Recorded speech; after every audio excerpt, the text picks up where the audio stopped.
work and serve as role models for change making. And to help us understand more, we have got the best in the business today with us, Professor Satyajit Majumdar, Professor, Center of Social Entrepreneurship, School of Management and Labor Studies, TISS, Mumbai.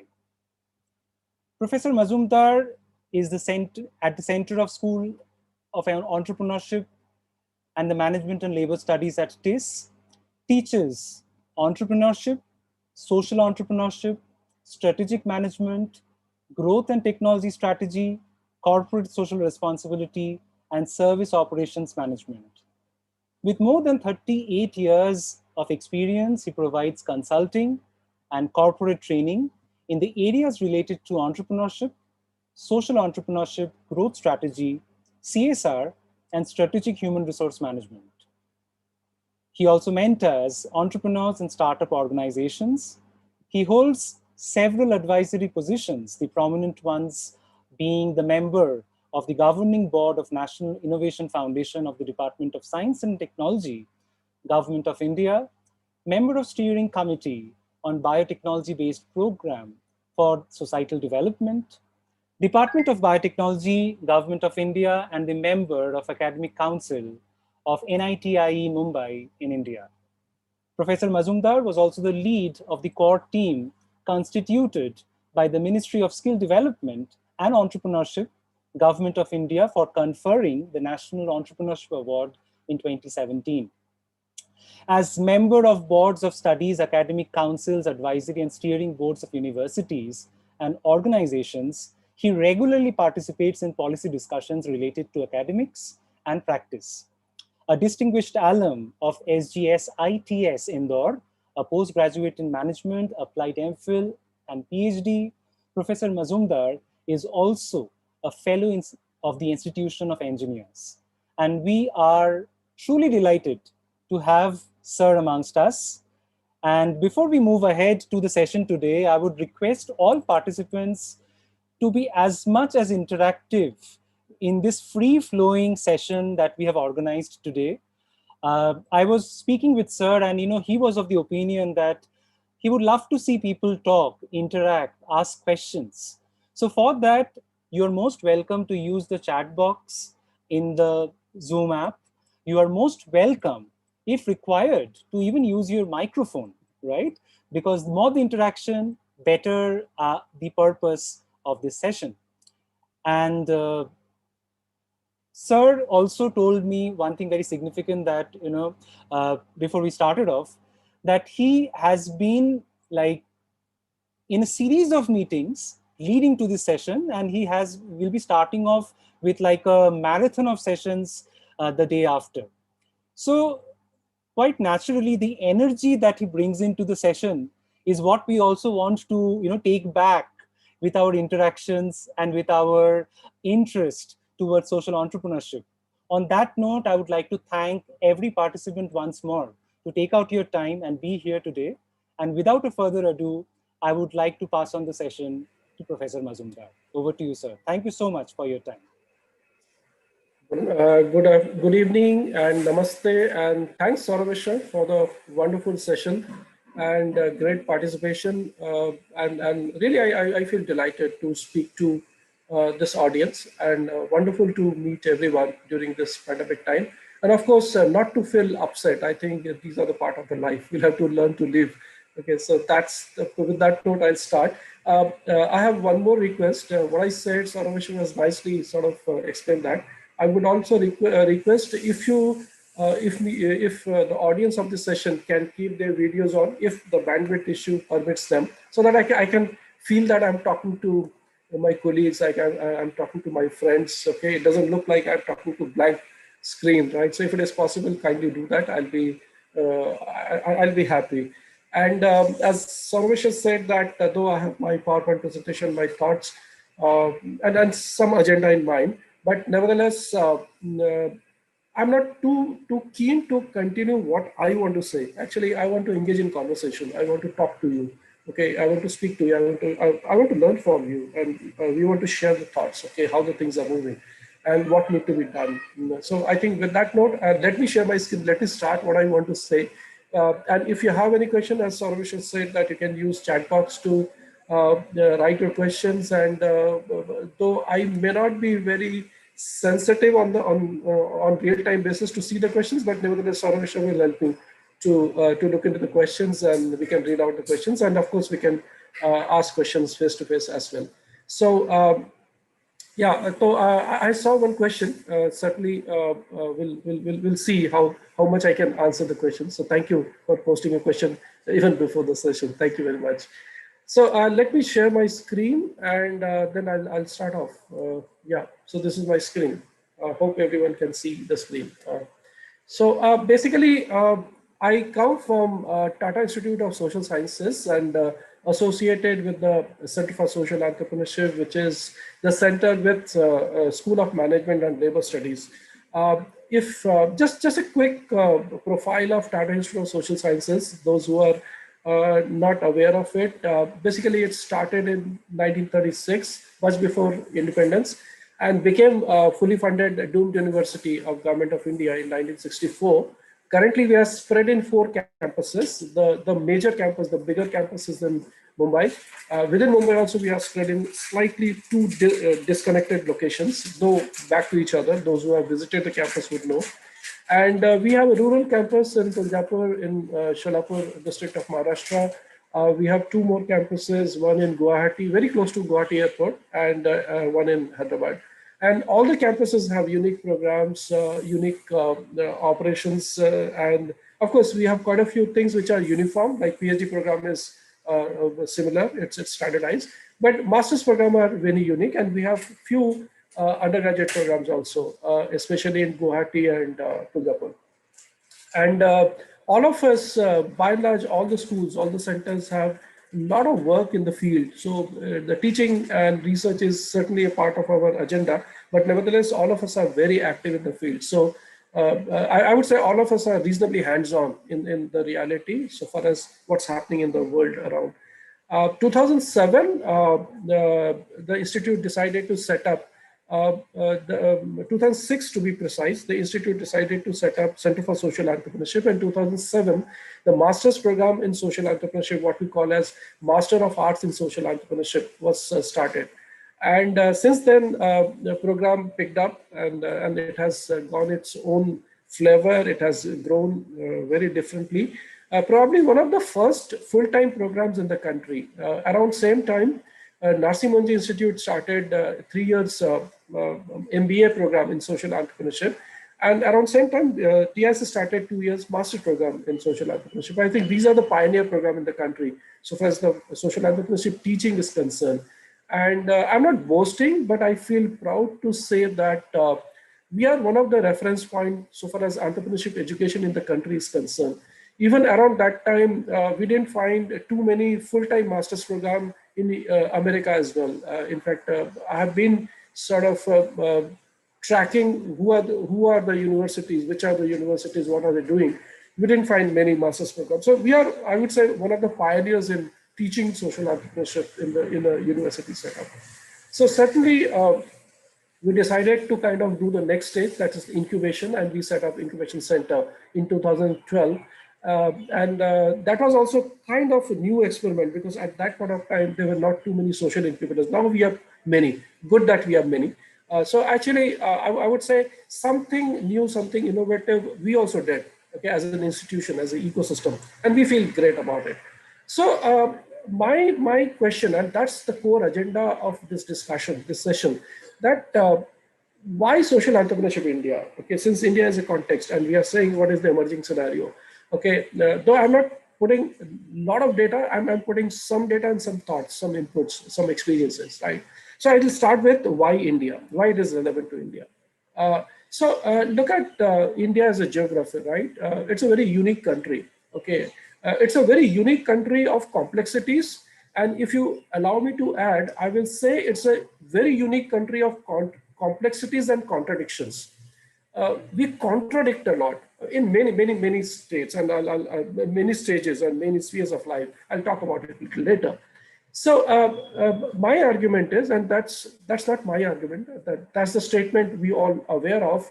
You travel 100 kilometers in the country, length and breadth. Okay, you will find different language, different dialect, different culture, different food, right? So it's a country of complexity, and it's a so and you will see sometimes huge contradiction the way one part of the country behaves and the other part of the country behaves, right? Huge contradiction. That makes this country very interesting, very unique. Okay, and precisely all of us should feel proud that we are a part of this country where we are having very unique diversity. Okay, but we are together for several things. And I'm not giving any nationalistic speech. What I'm saying is, by nature, India is full of color. India is full of life. India is full of different kind of thought process. Okay, so certainly consensus may be sometimes difficult, but nevertheless that keeps us alive. That keeps us happy. Now let me come to contradictions. Okay, and I'll just give you one example. In 2016, we were doing a program for farmers in Jhabua, in the district of Jhabua in Western Madhya Pradesh. That's a tribal district. And we were doing on-ground training on entrepreneurship. Enjoyed a lot in the month of May. The temperature outside would be close to 50 degrees. So you can imagine what's the situation. And in Madhya Pradesh, you call it that heat sort of wave. In local language, they call it as a loo. Okay, and people say loo lag jayega. Okay, so you get heat stroke very easily. So I'm referring to that kind of situation. Around that time, there was Siyas Mela going on in Ujjain. Ujjain is not too far from Jhabua. And we decided to go to Siyas Mela on the last day. That was the Mahasnan day. I remember the date. And on that particular day, the entire Ujjain city, the rough estimate said had 2 crore people in the city. Can you imagine? A city can a city handle 2 crore people? Impossible, impossible, right? But city was calm. City was as it is. No accidents, no mishaps, nothing. Okay, people were taking snan in Shipra River. Nothing happened. Nobody was facing any kind of issues. Right? That's the peace and that's the harmony I'm referring to. But there are cases when we have a lot of issues. Right? So we are a country of chaos actually, and that's the contradiction. That's the beauty of this country. Right? So look at our geography. Okay, on the top you find snow-clad mountain. On the bottom you find a very difficult, different situation, not difficult situation, where it's humid and hot. On the west you will find deserts, and on the east you find dense forest. Okay, and the middle you find Gangetic. So you imagine a kind of geography across the world. I think we have all of them in the country. Okay, so that's my first argument. So when we talk about India, it's not one India. It's not one India. Imagination of India cannot be very homogeneous. Imagination of India has to be heterogeneity. Our language, our food, our culture, our geography. Somewhere you explain, somewhere it is hilly. Somewhere you find one house on the hilltop. You go to Uttarakhand, you will see that kind of terrain, right? So it's a very interesting country. It's a very different country. So I would submit, when we talk about India, okay, let us not consider India as a homogeneous mass. Okay, we are a heterogeneous mass. We are a heterogeneous group, but we are a group. Okay, we are together. So that's India. Now let us look at the development narrative of India, and I'm referring post 1992. I'm just taking 1992 as a reference point, not for any criticism, but I think to put my argument, why do we need social entrepreneurship in India? So that's the reason I'm taking 1992 as a reference point. So post 1992, the whole development agenda took very different shift. Okay, and the development of the country was not at all state-led economic methods, right? Which was there before, and neither it is too much donor-driven. Okay, so post 1992, we became a market-driven economy. Okay, and market-driven economy has its own dynamics. Okay, good and bad both. Okay, and here starts the critique. I'm not saying criticism. Here starts the critique, right? So what happened in 1992? Country has grown very well. Okay, we had best of the companies coming to India. India became a global manufacturing hub of automobile. The auto component industry was developed, and so on. IT became slightly later. IT industry came little later, and around that time we have also taken a major shift from being a pure manufacturing economy to we took a jump, in fact, to become a service economy, right? And there used to be a debate whether it's the right way to go about it or not. I'm not getting into that debate. In fact, I'm not an expert to talk about that. But the question which we are posing now, in the post-1992 situation, we have seen a serious anomaly. What is the anomaly? The divide between the rich and poor has widened, and that's serious. That's serious, right? The gap between the rich and poor has widened. A. B. The amount of money available in the hand of rich got concentrated with few number of people.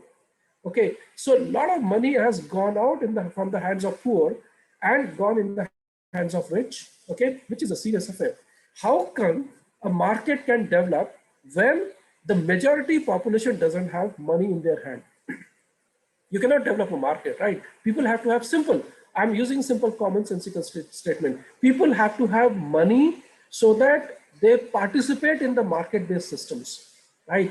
And it's this kind of gap has created quite a bit of disturbances, right? So that's one type of sort of narrative which I would like to submit for all of us to think through. I'm not an economist by practice, but this is the thing which we have seen, okay? And there are studies, there are evidences, there are data which substantiate what I'm saying. So I'm just stating it. This is not my research. Second thing is, we have seen a lot of state-led welfare programs have started in. MG Naraga is one of them. That's a major program of employment guarantee program, probably major in the world, right? One of the best in the world. There are many such initiatives started, and subsequently CSR became mandatory. Initially, it was mandated for the PSUs, public sector undertakings, and subsequently it became compulsory for all of us under the Companies Act of 2013. Okay, so you may say, okay, fine. In one side of it, the market-led economy has kind of created some kind of disturbances, but on the other side, there were state-led initiatives which were trying to kind of manage that. But my argument that they all had some impact, but they had limited impact. Because of the simple reason, poverty is also not equally distributed in the country. Okay, poverty is not equally spread out. It's not a homogeneous phenomena again. So I'm making two type of heterogeneity as a sort of discussion here. A, by nature we are a heterogeneous population, and B, the poverty is also not homogeneously distributed. Okay, that brings this kind of anomaly. That brings some region growing at a much faster pace versus some other region. Some people have having a lot of money in their hand versus some other people. So when we talk about why social entrepreneurship in India, I think this is a fundamental understanding all of us have to develop. Okay, whether we study economics or not, this much economics I think all of us have to appreciate. So that's my first submission. Now, 2006, to be very precise, Tata Institute of Social Science, under the leadership of Professor Parshuraman, was kind of strongly feeling the need to restructure, okay, to revamp its systems, okay, to make wider social impact for multiple reasons, and rightly so, and decided to set up Center for Social Entrepreneurship. There are many centers and many schools were set up. Center for Social Entrepreneurship is one of them. So 2006, the center was set up, and 2007, the program on social entrepreneurship started. And our inspiration was none other than Professor Mohammed Yunus. I'm sorry, there is a background noise. There's some construction going on in my next flat. You'll have to sort of accept it, okay, as a reality of the Zoom era. So I'm sorry for that if you hear some noise behind. So what I'm saying is Professor Yunus was the real inspiration. Actually, he kind of advised Professor Parshuraman, why not you start a program? The country needs this kind of program. And coincidentally, I met him in one of the conferences in 2015 in Milan, Italy. And we had a long conversation about this program, about the impact. And fundamentally, he's the person who kind of create huge impetus to the whole discourse of social entrepreneurship. Though he's not the only one, but he has substantially contributed to the social business phenomena, which all of us know about his work in Grameen Bank. So with this objective, Center for Social Entrepreneurship was set up to develop individuals and entrepreneurs with focus on social entrepreneurship, and to enable the budding and practicing social entrepreneurs. So one part of the program was within the campus, and another part of the initiative was beyond campus. And also we decided that we will create an enabling environment of dialogue, discussion, exchanges of thoughts, exchanges of research work, etc., etc.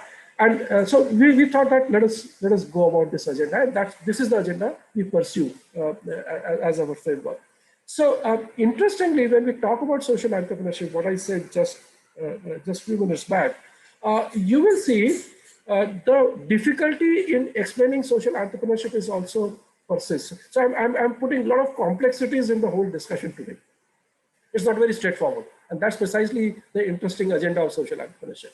So the second complexity I'm putting is social entrepreneurship is not understood, explained, worked upon the same way across the globe. Okay, you come to so-called developing economy, okay, namely Asia, Africa, and maybe some part of South America. Uh, it's considered to be a mechanism, okay, to fulfill the societal needs for marginalized people, the people who are otherwise left out with from the mainstream system. And you remember I said that a lot of money has gone in the hands of rich at the cost of poor, right? So that's where social entrepreneurship fits in actually to fulfill the need of this kind of people. And that's the situation in African countries and other Asian countries also, particularly South Asian countries. You look at UK and Europe, it's a different way of doing the things. Okay, there are community interest corporations, there are groups, and all these groups are working to create a enabling government to privatize some of the social service where the cost of transaction or delivering those services are very high. Okay, so these agencies actually do the whole service delivery which government should have done in a very systematic way. So a lot of sponsorship, a lot of support from the government also comes in a very constructive way.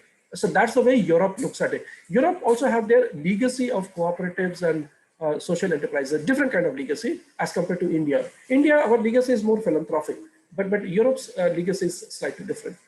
Now, look at North America. North America, we can see two groups, two major groups.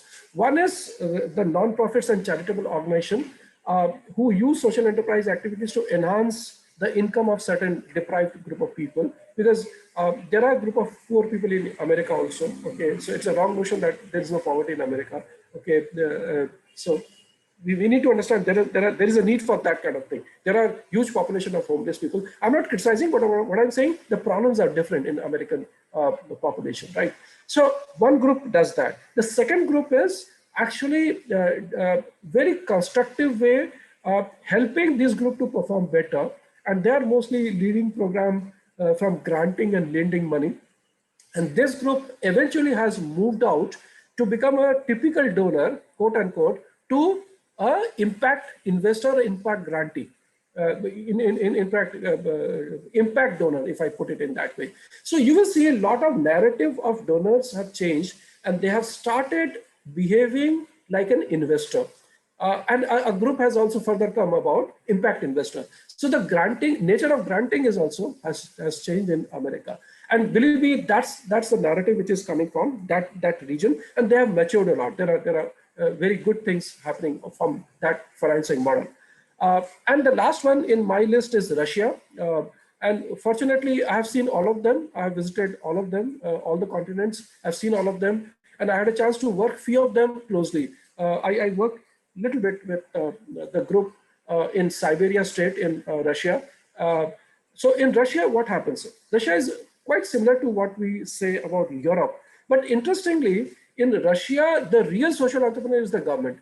Okay, governments put out an agenda. Okay, they say we need creche, we need low-cost hospitals. Here is a building, here is a resource, here is the money. Okay, please come and do it. Okay, so the social entrepreneur will come and kind of create a structure, create a system, right? So actually the whole agenda of social enterprise is actually defined by the government. Okay, so that's Russian model. I'm not saying who is right, who is wrong. We are not here to discuss that. But what I'm saying, across the globe, and I put out some list, okay, that things are viewed differently, things are perceived differently, things are practiced differently, and hence there is no definition in India.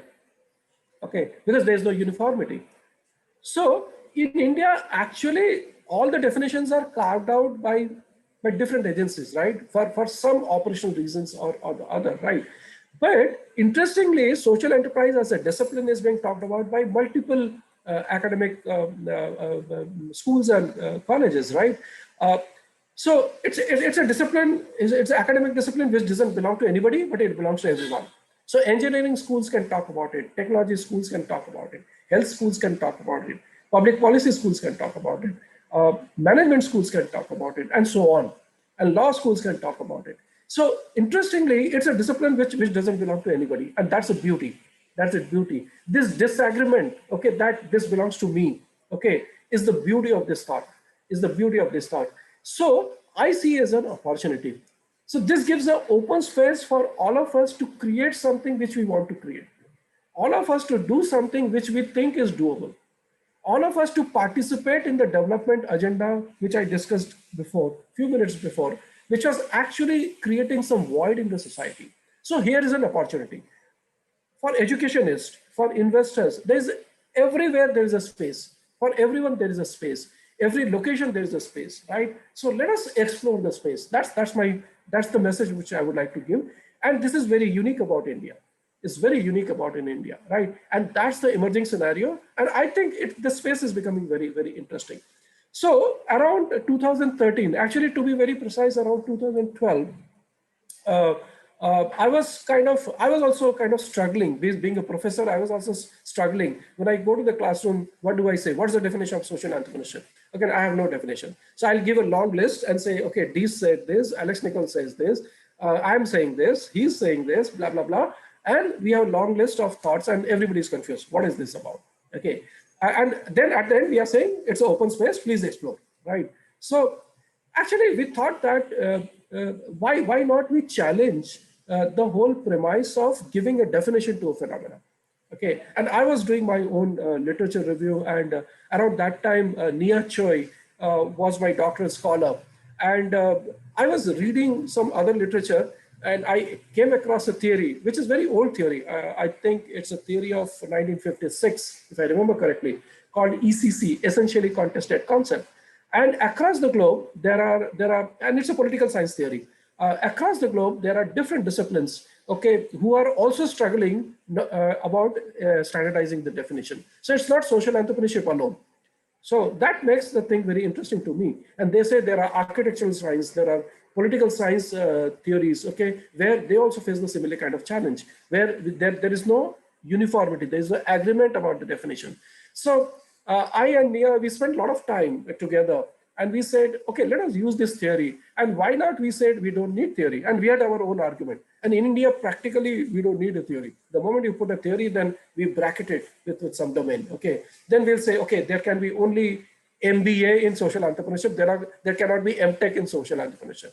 But what I'm saying is now the space is open. We can design an MSc in social entrepreneurship. We can design MTech in social entrepreneurship. We can design MA in social entrepreneurship, which we have. We can design MBA in social entrepreneurship, and so on, right? So we said we don't need definition. That was our first submission.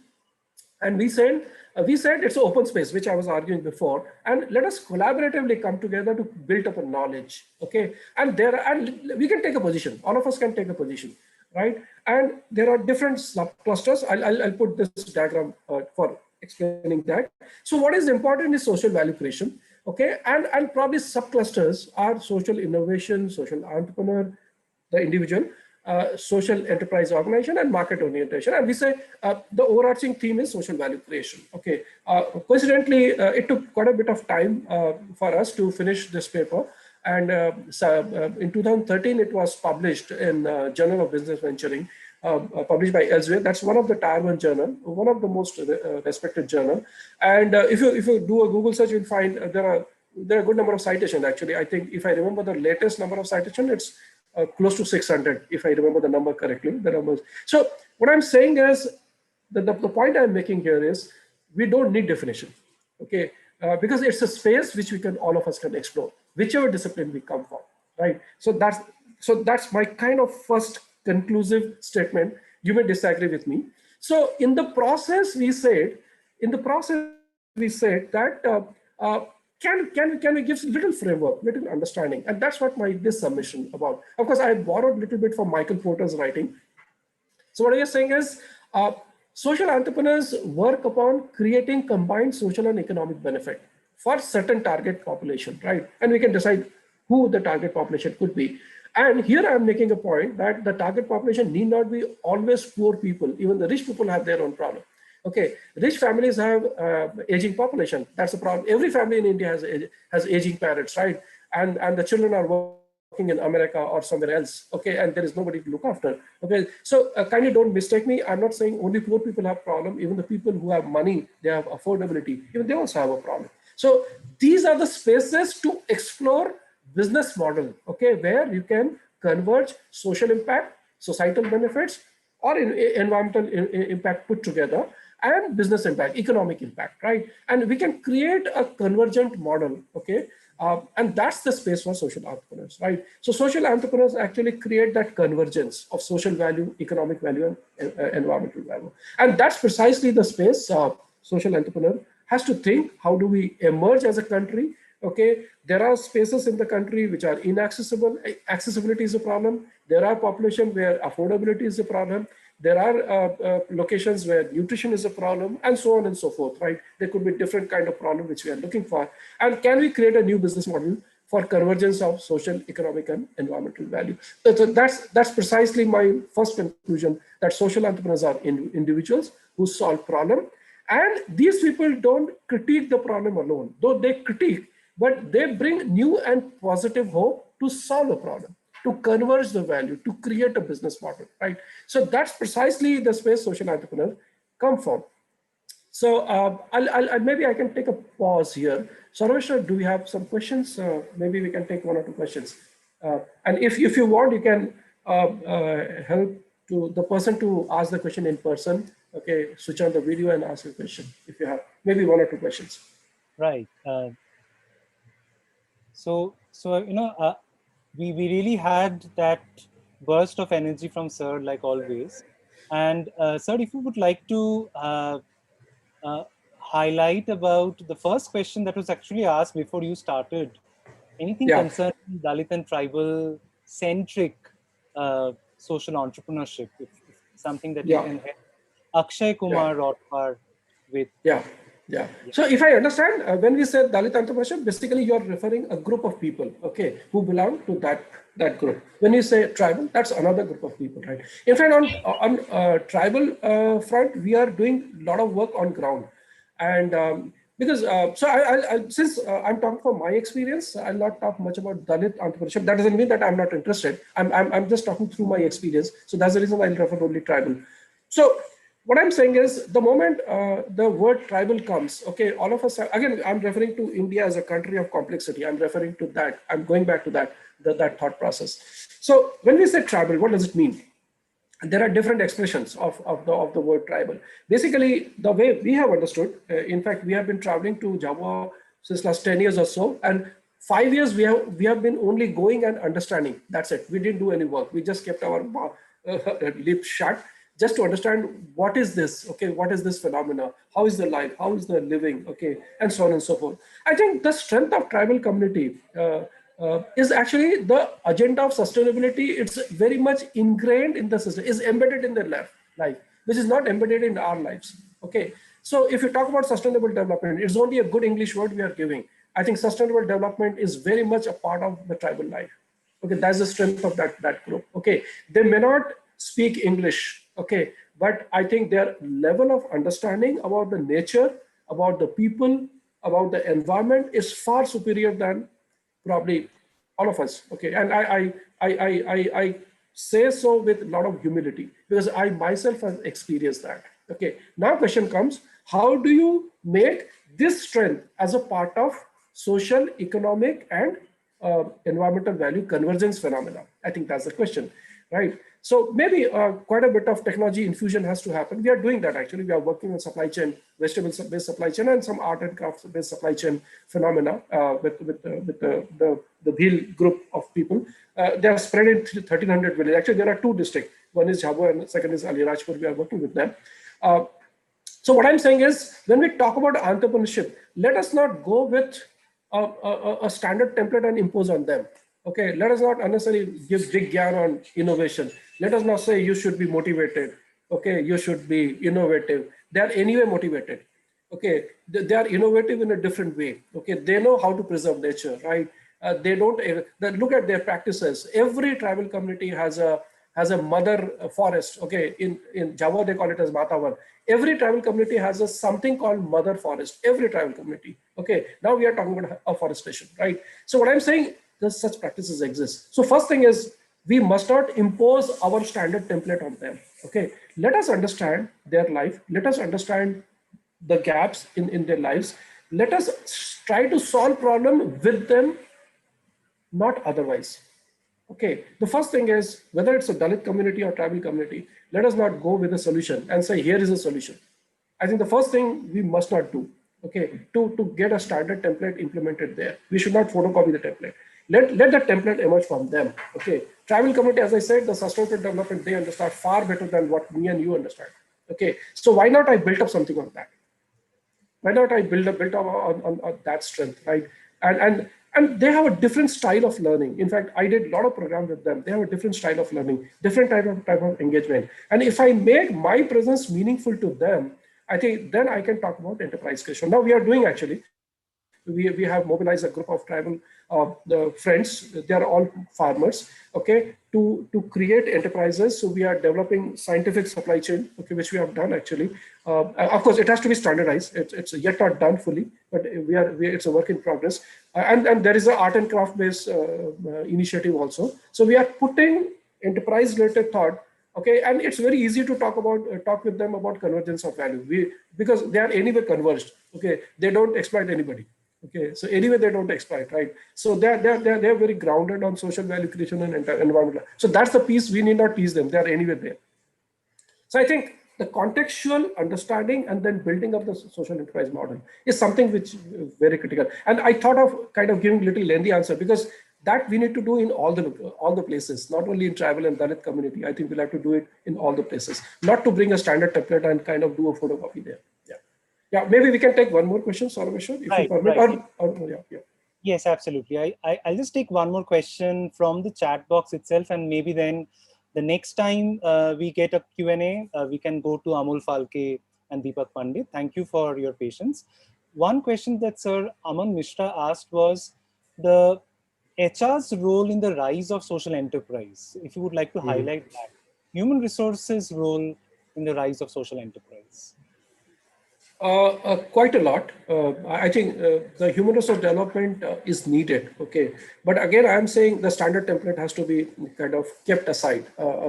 Okay, why I'm saying so? Social enterprise face different kind of challenges, and again, I'm saying social. Not probably all enterprises face different kind of challenges in the life cycle of enterprise creation. Probably all of them face that. Okay, but social enterprise always face a challenge, which is my understanding again. You may disagree with me. Social enterprise cannot take one parameter to maximize.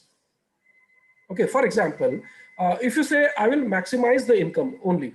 Okay, for example, we say, I'm working with a community which less income, and let me maximize the income of the community. Okay, suppose I take that as a mission. Perfect, nothing wrong. Okay, but what I'm saying, at what cost I maximize the community's income? Okay, sometimes you will see the whole value chain becomes exploitative, because the epicenter of all the activity shifts to that maximization. I'm using the word maximization, quote unquote, right? So what I'm saying, will it lead to, because I'm also here to create economic impact. Okay, economic impact is actually market-based impact, right? So if I say that I'll be working only on the social impact side and improve the earned income of the members. I don't use the word beneficiary. That's a very abusive word. We have banned usage of this word. So we call them stakeholder.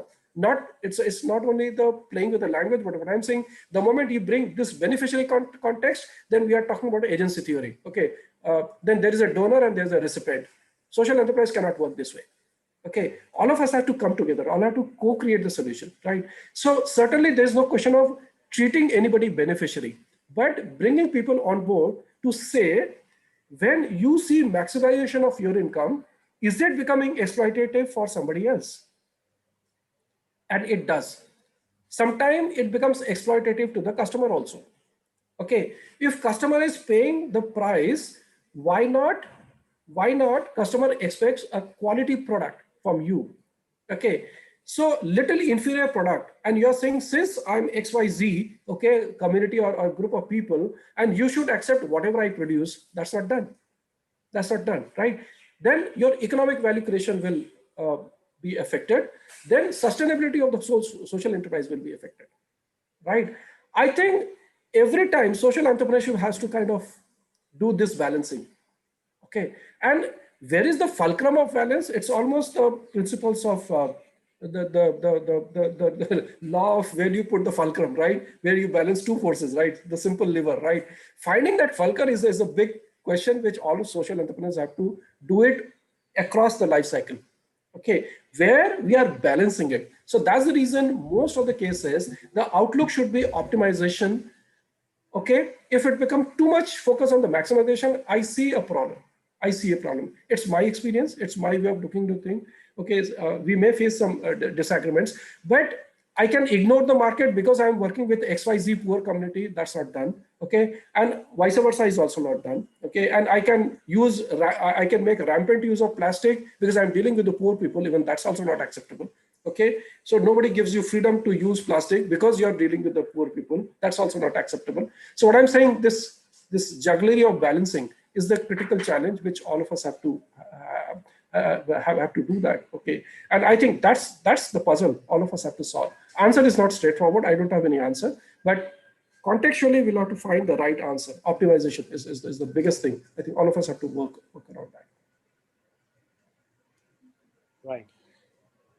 Okay, so yeah, so let me continue for a while. And if you think, Sarveshwar, that I need to stop at any point of time, I'm willing to do that. Okay, doesn't Would you matter. I think would you the would core you of a like to, message I have, yeah, yeah, surely, yeah, would you like to kind of just extend this explanation that you gave for the last question to Amol Falke's question on economic value?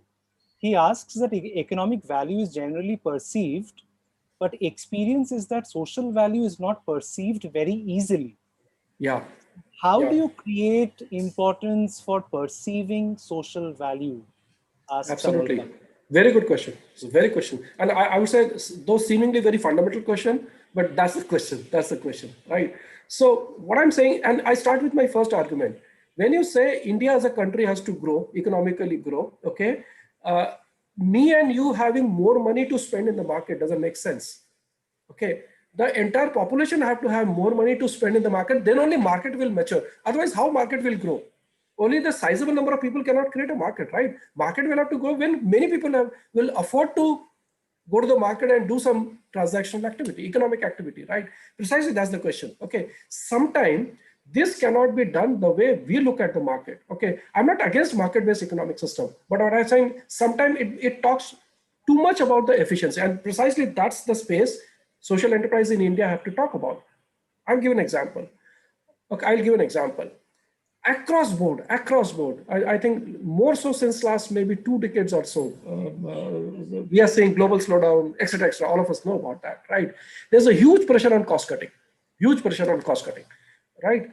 So what happens? What happens? Where do you cut cost in the entire value chain? You talk any business. Where do you cut cost? You try to cut cost at the place where the link is weak, where the link cannot raise voice.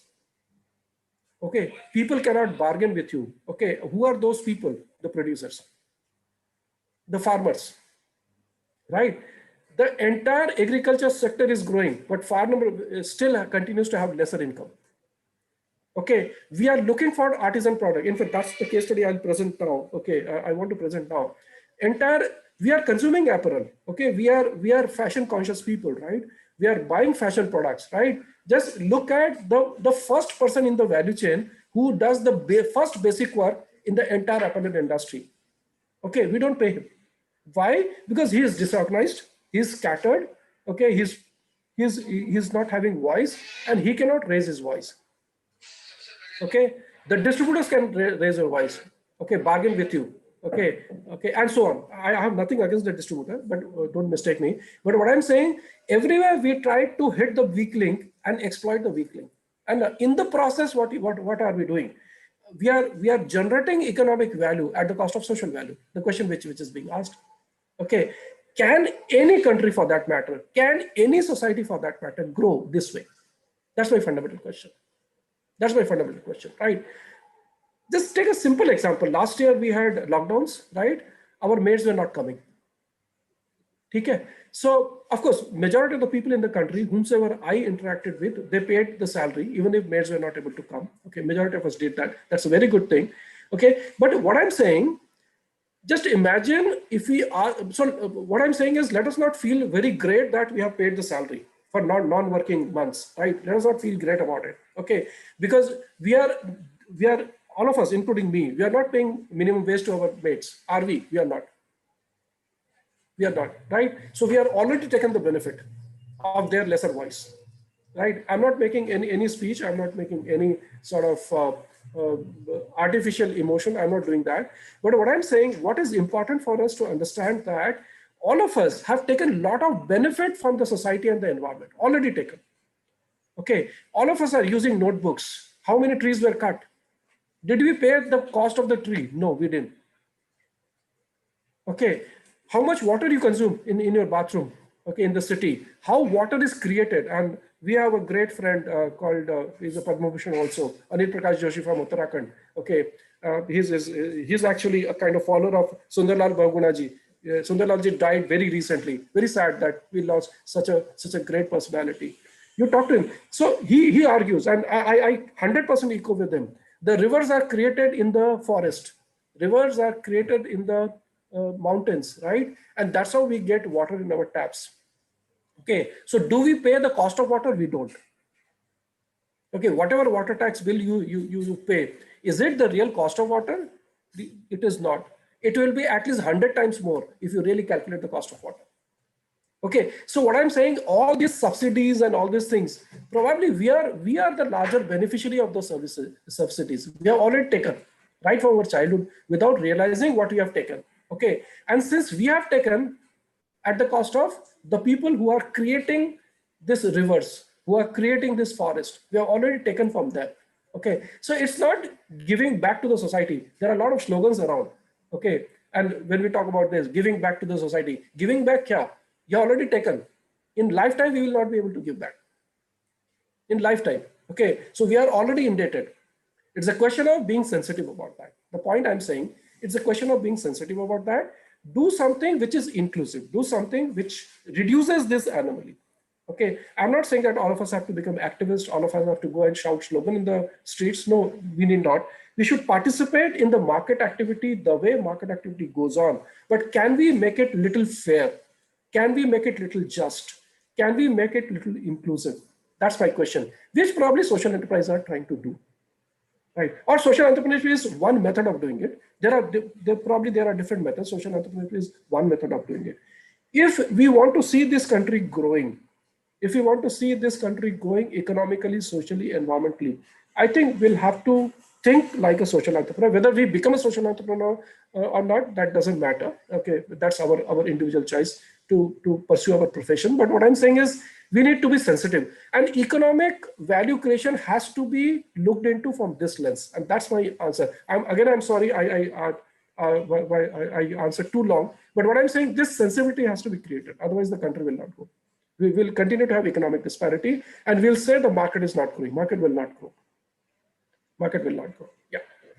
So, of course, I think there is a follow-up question of mechanisms. I think mechanisms are many, actually. I cannot answer in one topic. There are many. So, yeah, there are plenty, but I'll give you a couple of examples. Right. Yeah. So, yeah, are we okay? Right. I think that was quite compelling, that we have to think like a social entrepreneur. And I believe we will be intrigued, Professor Majumdar, to see the case study that you were hinting about. Yeah. And also, before I get into the case study, I would submit that let us not take social entrepreneurship is the only way to solve the problem. सारी दुनिया का problem वो solve कर देना, ऐसा कुछ नहीं है. There are different agencies solving different kind of problems. Social entrepreneurship solves a certain set of problems, certain types of problem, right? So let us not take it as a universal solution to all the problem. No, it's not. Social entrepreneurs also have their own limitations, right? So let us not take it as a kind of global phenomena, right? In that sense, to solve all the problem. No, that's not true. So yeah, so let me go back to my presentation, and I think I'll skip that part, okay, what we did.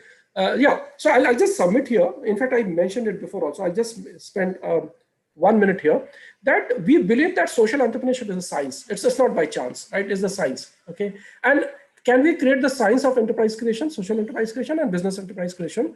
Like any science has principles, processes, the way we understand physical sciences, the way we understand mathematical sciences, okay? The same way social enterprise also have its own science. And we were trying to put that science in the education system so that there is a way to look forward to apply the science, okay? The way we applied gravitation theory, the way we apply Archimedes principle, okay? The same way we can apply the principles of social entrepreneurship. So interestingly, the gentleman, before I go to our example, the gentleman who actually conceptualized the word social entrepreneurship is Bill Drayton. I think many of us would know that. Amazing person, amazing person. Fortunately, I spent some time with him as well. And I was in touch with him. In fact, I'm still in touch with him, though we are not exchanging mails regularly. But I had a lot of discussion, and he's a great admirer of our program, our master's program. Okay, I could spend good time because we were together for a few days in one of the locations in Pune, some long back, of course. And in fact, he delivered a keynote speech in one of our conferences also. He could not travel himself, but he delivered through video conferencing. So, in fact, our master's program was also acknowledged as one of the top innovative program by Ashoka. So that's precisely the premise I'm bringing in, right? The concept, the origination of the origin of the concept, and the whole the framework which I'm referring to. So here is the case study. So I'm referring a case study of Mohit Verma. He is our graduate from our program, and he became our incubatee at our social incubator. And he founded an organization called Threadcraft India, and it's a company, right? It's not a charity. It's a company, right? To improve the income of chicken curry embroiderer. I'll explain why economic and social value balancing is critical. I think that will come. And he works in Lucknow. And you know that region, the entire region is actually the chicken curry region. And for the benefit of this group, chicken curry is a special type of embroidery work, very intricate, very delicate embroidery work. And there are typical fabrics which are used, but fabric can be any fabric for that matter. And it's a fashion product, right? It's a fashion product. So interestingly, as I said before, the weak link in the system suffers the most. So certainly chicken curry women were not paid enough, right? And I remember when Mohit started, I had been to his location several times, in fact, at Lucknow, several times. I've met this woman. In fact, I spent there, I had tea in their homes also. They're very, very interesting group of women, very interesting group of women. Very poor though, okay? And most of them come from Muslim family, but not necessarily. There are non-Muslim families also in that region. Okay, what happens? These women used to get, and sometimes the numbers were actually ridiculously low. Okay, for one apparel embroidery, which probably will take say 3 or 4 days, probably they will pay 50 rupees and 60 rupees. Can you imagine? Okay, even if this is the amount of 10 years back, does it support a family who gets 50 or 60 rupees per day, or not per day, in 3 days probably? So per day income, average income would be 20-25 rupees, right? And the intricate work which we appreciate on the showrooms, right, is actually done by them. So again, I'm going back the weak link in the system, value chain, right? So Mohit also comes from the same family, though he has grown well, and his family has grown well economically, but nevertheless, he was kind of a part of that system. So he said there has to be a fairness, okay, to these women, right? They do quite a good amount of value-added work. I'll talk more problems in the value chain also. So let us do something about it. And that's how he initiated. And his clientele is very interesting. He supplies to Fab India, and there are many, even the global brands also he supplies. And quite interesting, okay? And all the brands are not saying that you exploit the woman. Nobody says that. Unfortunately, that's how we perceive. To make the market competitive, that's how we perceive. Even the exporter for that matter. So I'll cut this story short. He started with 25 women, and in a 1 year's time, the income was doubled. And believe me, 10 rupees extra in the hand of women for per day is a huge income for them. Okay, for me and you, probably 10 rupees doesn't have a value. For them, 10 rupees is a big income, right? And I'm not talking it with sympathy. I'm talking with empathy. Okay, because I don't believe in treating them as beneficiary. I say, let us pay them the wage, okay, which they deserve to get, right? So I'm talking with that perspective. So this is what has been done. There are a few women who decide to work in the center. He has a center. They work there because they are used, they feel that they are more comfortable in coming and working from 10 to 5 or whatever, okay, in typical working hours. And there are set of women who have family to look after, and they say they can work only after they finish their household work. So there are choices, okay, the one who come to the center and the one who takes the work to their home and finishes and comes back and deposit at the center. So there are both kind of centers are both kind of working models are there. And the whole value chain looks like procurement of fabric, then dyeing, then imprinting, the design, and so on and so forth. So he comes only at the part of embroidery, okay, the word which I've underlined. Interestingly, there is a lot of exploitation happening in washing and ironing also. Probably all of us don't understand that. In fact, I have been very curious about seeing his entire value chain. I traveled with him quite a good number of time in Lucknow, across value chain, from where he's doing dyeing and printing and all this thing. So, you know, where in the fabric, the dyeing, the imprinting happens with the help of some blocks, okay, that's the design is all about. And they use a certain kind of glue and indigo, जिसको हम हिंदी में नील बोलते हैं, okay, that's how the printing is done, and then embroidery work is done. Then it has to be washed properly. It has to be washed with a very strong alkali, otherwise this mark will not go, and all of us will not buy it when it comes to you, because we are ultimately, I'm referring to the fashion product, high value fashion product. So, so embroidery is one segment which is exploited. That's one problem I'm saying. In the value chain, there is one more problem. Okay. The problem is most of these washermen, they are in the banks of Gomti River in Lucknow. You go to the Dhobi Ghat there, you will see what I'm saying, right?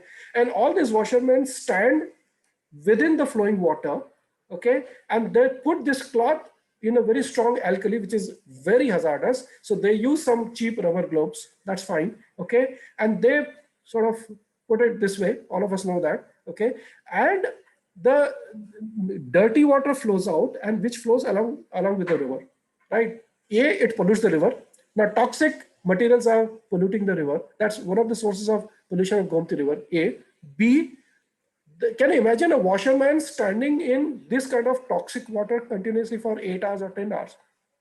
Okay, I've seen many washermen, they don't have, okay, they have chopped off leg, believe me. They don't have the full size leg. Okay, this problem is not known, okay, and in fact we were working very sort of seriously. We could not do that. That can we do something for these washermen also? They earn good money, no issue about it. They're not exploited as much as embroiders, right? But that's a serious issue. That's the environmental value degradation. There's the social value degradation, right? So these are the questions. I'm just putting some thoughts. Okay, I'm not saying we have done enough, right? So what I'm saying, this is the premise on which the enterprise works, right? And actually, Mohit started working with this woman to begin with. They say they are my primary stakeholders, and this woman, since they are doing this intricate embroidery work day in day night, they lose their eyesight very quickly. And I met many of them who have become totally blind. I met many of them, and really you feel sad. Okay, how the person will take care of rest of his life, right? Because they don't have money to go to the doctor to get their eyesight checked and get the right intervention at right point of time. Okay, that's not possible. So he put it as a part of his agenda, right? He says the basic health checkup, I would say, should be a part of the enterprise itself, so that women don't suffer. Okay. Third thing, you know, this chicken curry as a knowledge, okay, it's a societal knowledge, okay, Lucknow has a GI tag also, okay. So there are a lot of, and there's no one type of stitch. There are, what Mohit told me, I'm not aware of it, I was not aware of it before.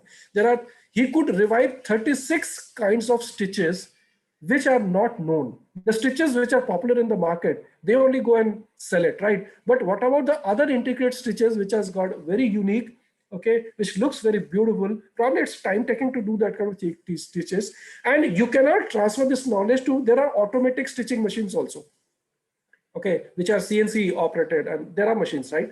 One can do that, but these kind of stitches are very highly skill centric, right? He could revise 36 such stitches. Actually, he asked people to create some narrative on that. He has created some sample pieces and so on and so forth. And he started motivating these grandmothers, mothers, bhabis, and elder sisters to teach it to the youngers. Okay, they're not interested. Why they're not interested? There's no income. Okay, paisa kidhar hai? Why should I teach my daughter about that? Let my daughter do something else. Let her do nursing course or something like that, right? Where she can earn money. This is important. This is precisely the social value creation we are, societal value creation we are referring to, right? We are losing the knowledge also. We are losing the knowledge. We are losing a very intricate craft. Okay, but we cannot have only the donor-driven model here. Okay, you cannot have only sympathy-driven model here. We'll have to create a business model. We have to create a business model. That's precisely the business convergence of value Mohit is working on. And now he has moved forward. Now he has a different agenda. He's doing that different agenda, not in terms of digressing from Threadcraft India. He's still doing that. You can give a search of in the YouTube where you will find Threadcraft India. I think there are a couple of videos made on him. Okay, it's interesting to see that happen. And there are many cases. I just give one example. So precisely when we say convergence of value, and this is the puzzle. You remember I talked about complexity, right? So this is the puzzle the social enterprise have to solve. Okay, so precisely when you solve this puzzle, okay, we are mindful about all the 3 or 4 types of feasibility. The technology here, the technology is more human-centric, skill-centric technology, right? There's a market feasibility question, right? There's a supply chain feasibility question. There's a financial feasibility question. We will have to take all of them together. And I again repeat, it's a question of balancing them, all of them together. It's not one at a time. Otherwise, that's the thing, it can be easily done. You can do the market feasibility more at the cost of financial feasibility, or vice versa, right? But the question is, how do you work upon that? Because we are referring enterprise. We are not referring charity as the model, right? So that's precisely is done. So you will find, I'll skip this slide, I'll just run through. So social enterprise can, like Mohit does most of work in the supply side. Okay, he engages with the producers, right? He solves the supply side anomalies, right? There could be some enterprise who can do demand side anomalies, right?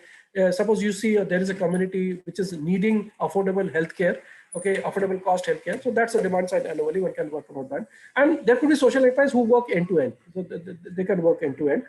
Typically, the example which comes to my mind is Selco. Okay, Harish Handeji. Okay, he's fantastic actually. He creates market, he creates capacity, he creates community, he creates market, and connect them together. He creates sustainable livelihood also through that. Okay, very interesting thing. And these days he's very active in Northeast region. He's working with some institution in Guwahati, I guess. A very interesting engagement he does. A very interesting person indeed, and a very upfront, very blunt, but very interesting person to engage with.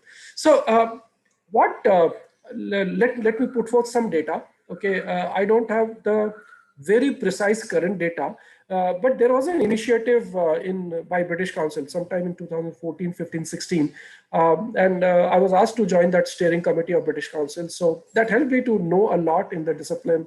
I traveled a lot thanks to British Council.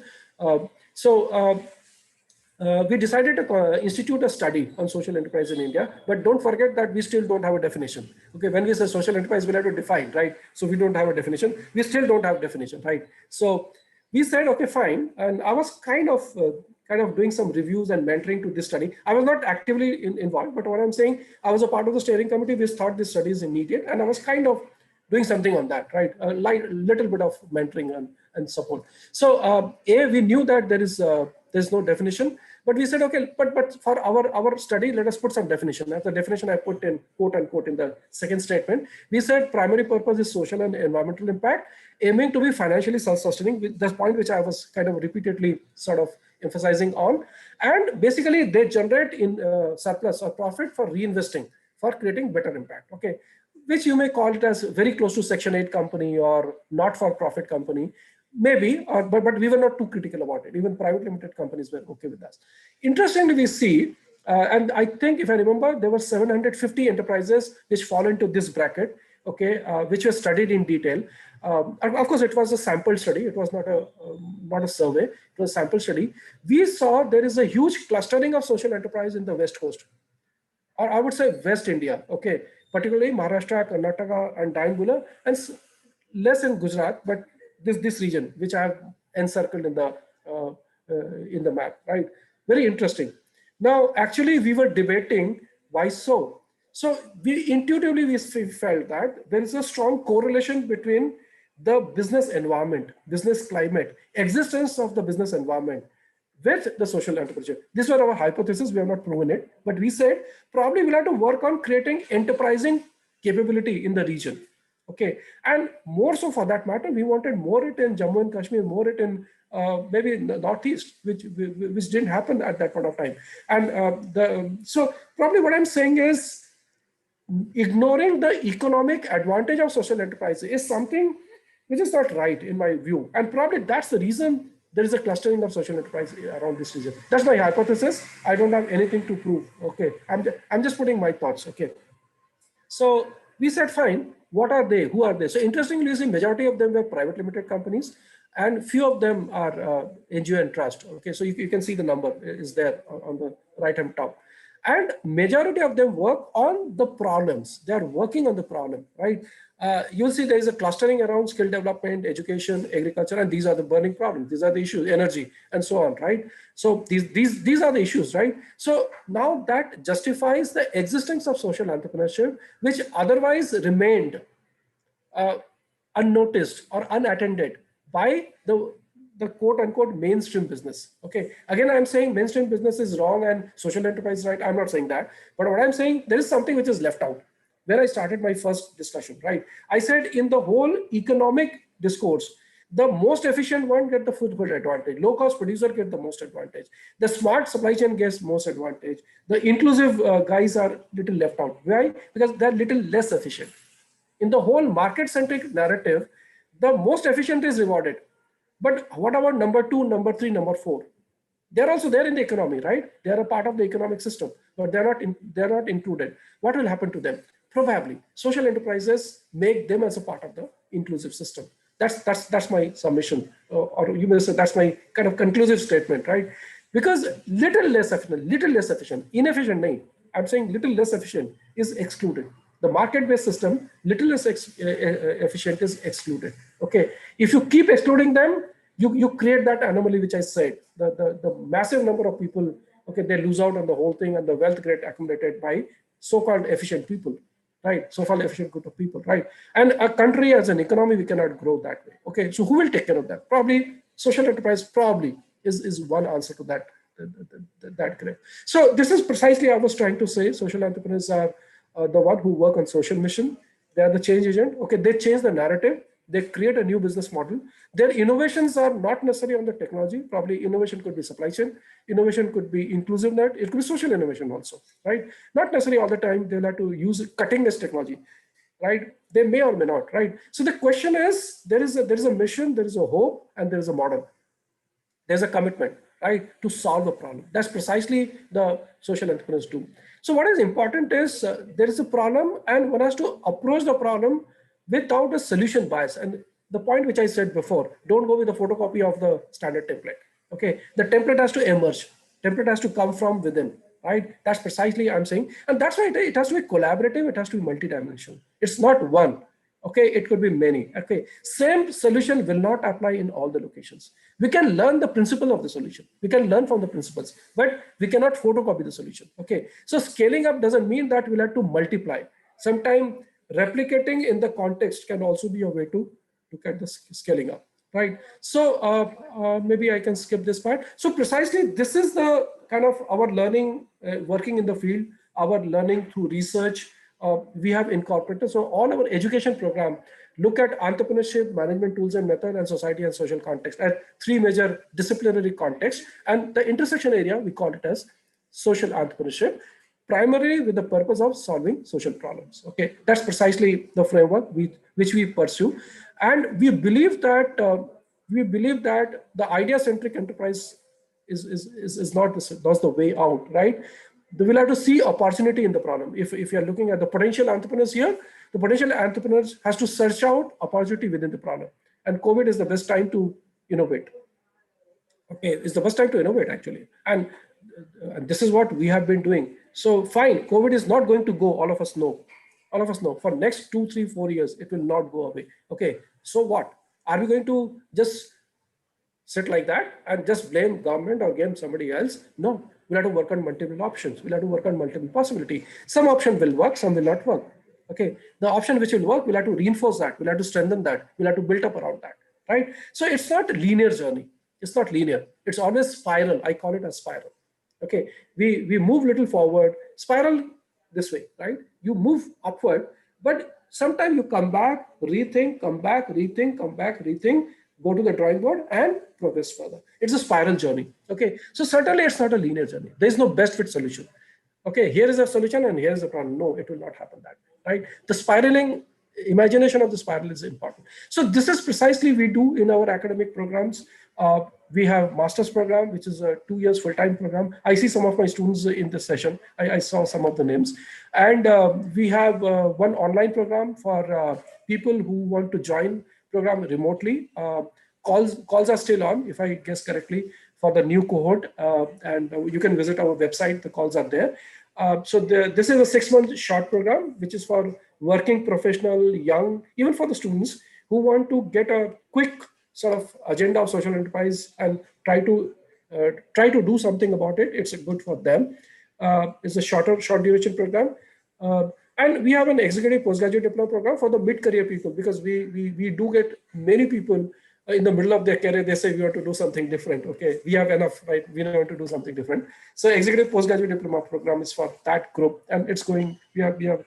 We have started it recently in participation with one of our partners in Hyderabad, and we do a lot of management development program, faculty development program, etc. So we map out all our academic programs at the point when people think that they should become social entrepreneur, and I'm mapping it on the enterprise life cycle. Okay, I think that also answers one of the previous questions which was there before. So academic programs help us to build up that. Okay, think about the solutions. Okay, try out something. All our programs are heavily based on field-based experiences. We discourage internship, though we don't say that internship is not needed. We want people to try out something and see what is happening. It's very reflective and very, you may call it as trial and error, but fine, that's okay. Okay, and programs end at the point when we see that the person concerned has accumulated reasonably good experience and to start off.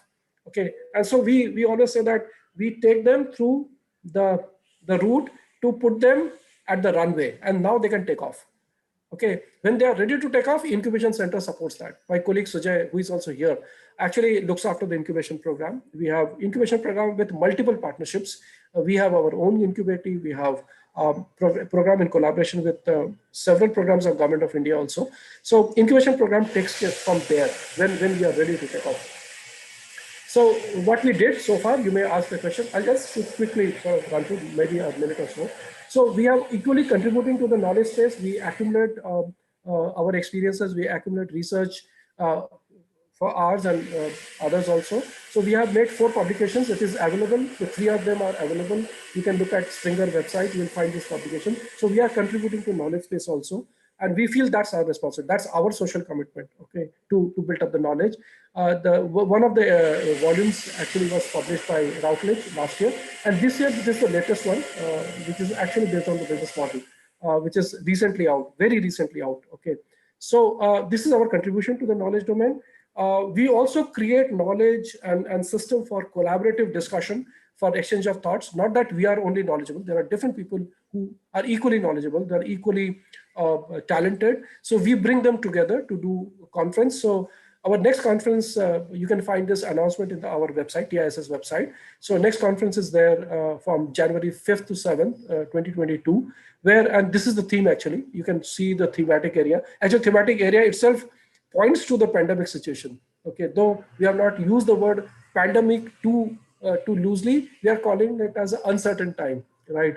And all the thematic. So we want people to write. We want people to develop case study, to read, okay, and to submit, okay, and different domains are there. So actually, we want to discuss all these things. So I invite every audience who is in this session with me to please join us in the conference as well, okay, and you can look at the website and announcement.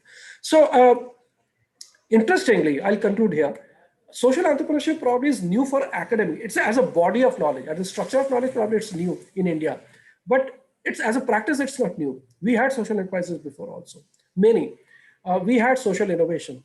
Okay, we have social change. Okay, these are the premise on which social enterprise is built up. Maybe the structure is different. Maybe there was less of economic transaction. There was less of pricing. There was less of market-centric discussion, right? But we have excellent social entrepreneurial thought process. We had excellent social innovation. The Bhudan movement of Vinobaji, okay, the Satyagraha, okay, of Mahatma Gandhi. These are nothing but social entrepreneurial, social innovation, social impactful. They were needed at that point of time. They were not only tool. We can see the impact. Okay, Bengal is the Sarveshwar, Bengal is the biggest beneficiary of the land movement, right? And we know what happened. Actually, we know that, right? Whether it is influenced by Vinnovaji or not, I'm just giving Vinnovaji as an example. But the people got benefited. The value was created. Societal value was created, right? So that's precisely what we are saying. We have history of being a social entrepreneur in this country. Probably we are putting in an academic program. We are saying now here is a master's program. Here is an MBA program. Here is an MTech program. It was not there before, probably. It was happening, okay, by chance, right? We have many, and there are examples, and examples, right? So what I'm saying, in fact, I talked about Sundarlal Bahugunaji, okay, one of the finest example of that type, okay, who talk about sustainability and Chipko Andolan. All of us know that, actually, right? So we have amazing individuals, we have amazing people. It's a time to also dig out that piece of knowledge as well, right? And say what is something which is contemporary, which is contextually right. So this is what we have been doing. We have incubator, we have association with different UN agency, UNCTAD, UNESCO, British High Commission, British Council, and so on and so forth. And we have some flagship program with Department of Biotechnology, Ministry of Skill Development, which you referred, Sarveshwar, and we have some structured program with them. We have all these things.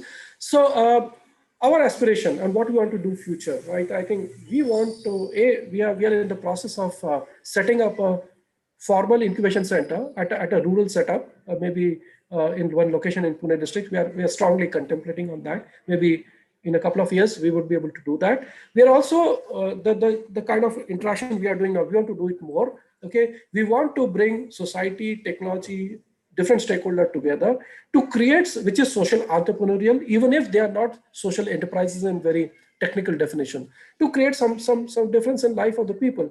And as I said, we are a country of chaos. We are a country of contradiction. That's what I started, actually. We are a country of complexity. That's the beauty of this country. Okay, and that's the reason one solution doesn't fit everywhere. Okay, so all of us have to come together to explore, and express. And actually, that's what social entrepreneurship is all about.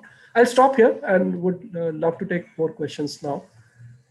Thank you. I think let's explore, experiment, and express as Professor Majumdar resonated, I'm sure, with many of our thoughts.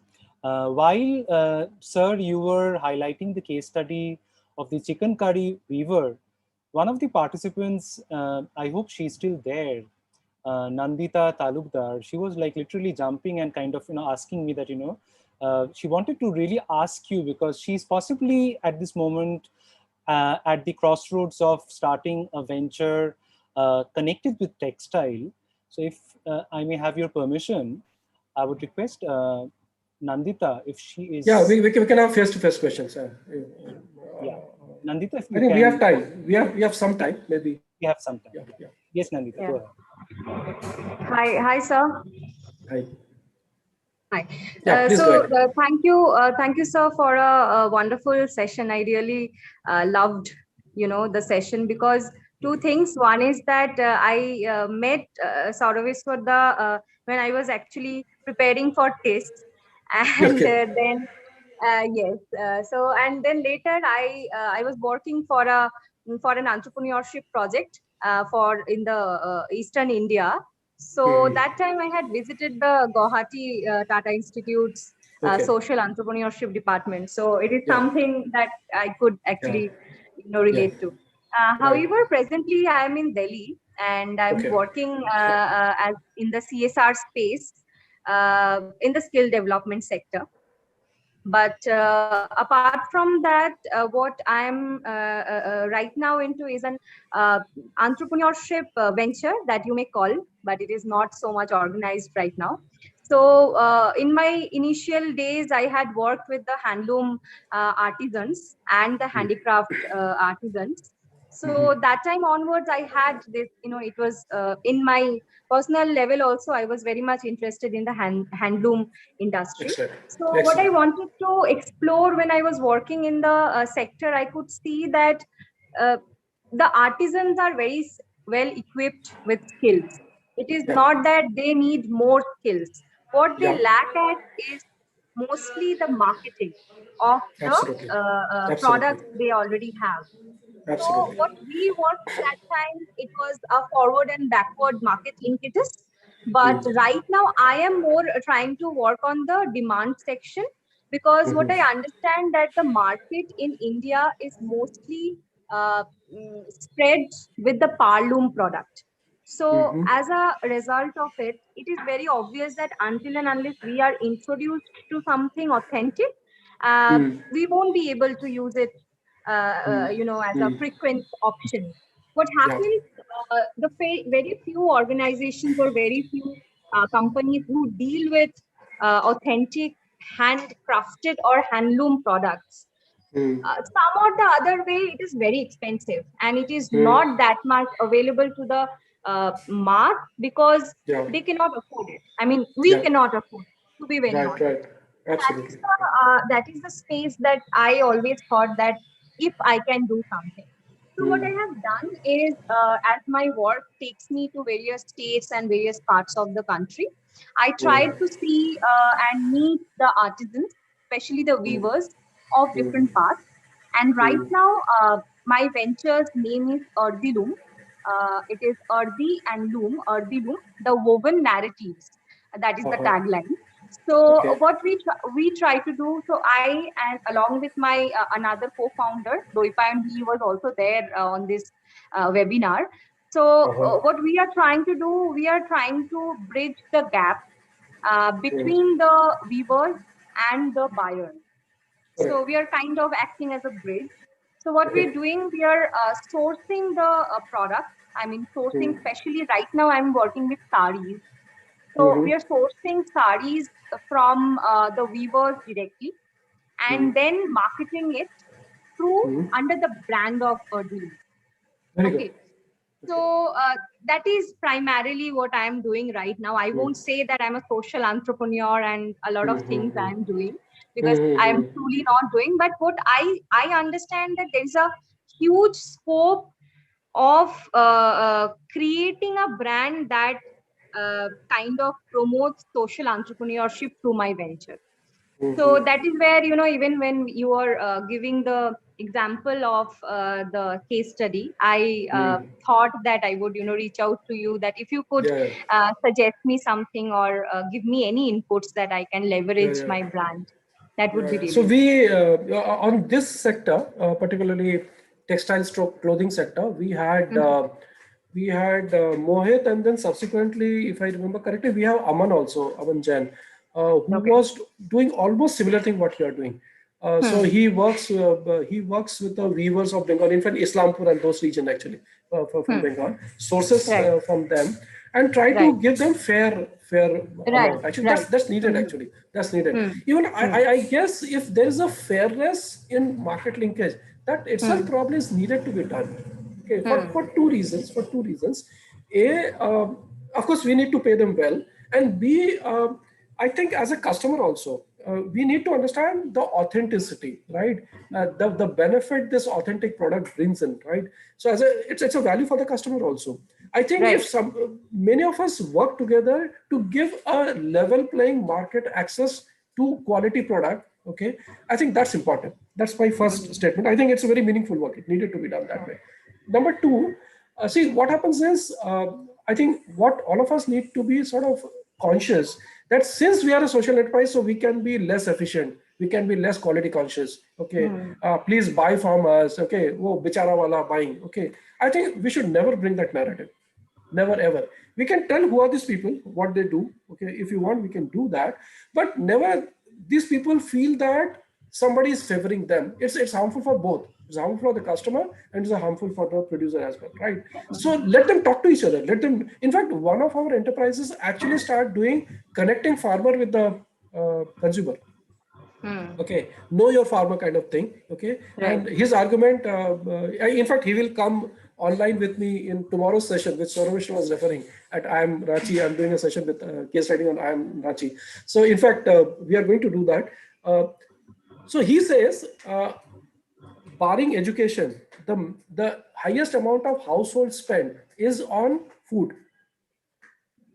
Okay, but how much we know from where the food is coming? That's a very fundamental question. Nobody asked this question actually. So he says, as a consumer, I have a right to know who produces my food. Okay, at least few of them, if not all of them. Okay, and he says, why not the producer and farmer know each So other, your talk to each voice other. is breaking. I don't know whether my Okay, am I okay now? I'll bring the mic closer. Okay, so what I'm saying, why not consumer know where is the producer? Producer is the farmer. Okay, so yeah, he created a fine. program around that, and in the process, the relationship actually strengthened a lot. Okay, I'll just cut the story short. So in the process, the what happened is, we have created, actually that's our innovation in the program, and I will claim that. Okay, I said, why not the sticky relationship with the producer and the customer? Okay, why not customer also becomes an investor? And we proved it, actually. We proved it, and I can take you to Ketan's place in Vadodara.